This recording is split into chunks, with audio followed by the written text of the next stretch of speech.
it's exciting to talk about really near-term impact, like what are you going to do in 6 months or a year?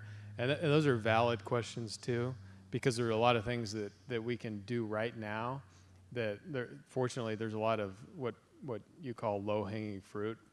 But to get at creating the conditions that will allow for the creation of high-paying jobs, that's not just a magic wand. I don't think you could just wave a magic wand and do that.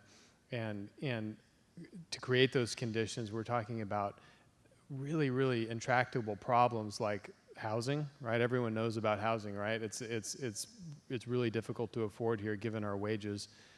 Infrastructure, we could do a lot better job thinking about prioritizing and figuring out how to fund some big infrastructure projects that could really make our region not only better than it is today, but like it was maybe 20 or 30 years ago. So the congestion that you see going southbound and commuting hours to Pismo, do you guys see that sometimes?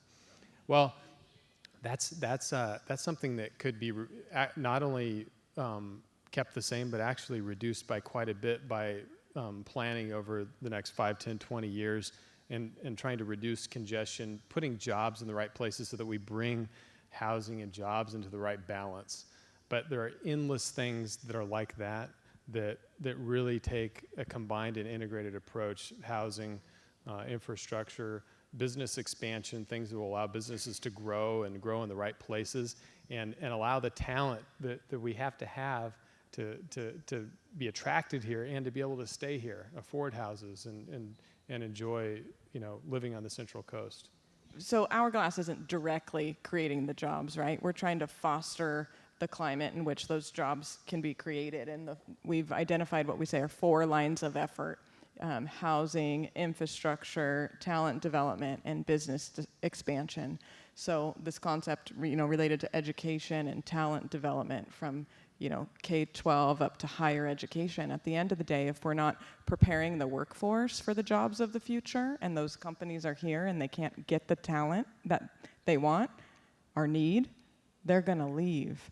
And so if we aren't integrating our vision and our strategies across not just the geography, but across all of the sectors and systems, we're going to kind of have a hole in the boat, right? We have many different places in which we need to be working. So throughout the strategic process, this line of effort related to talent development, workforce development, that's a place in which we want to be engaging the education leaders throughout the community to be in these discussions and thinking about over the long-term horizon what we can be doing to be preparing the workforce for those types of jobs. So that's we want to be able to engage people like these folks in an action-oriented strategic process. So we can come and certainly share about the Hourglass Project, but I think what people are most excited about is contributing to the discussion and a solution, and I think we have a place for that.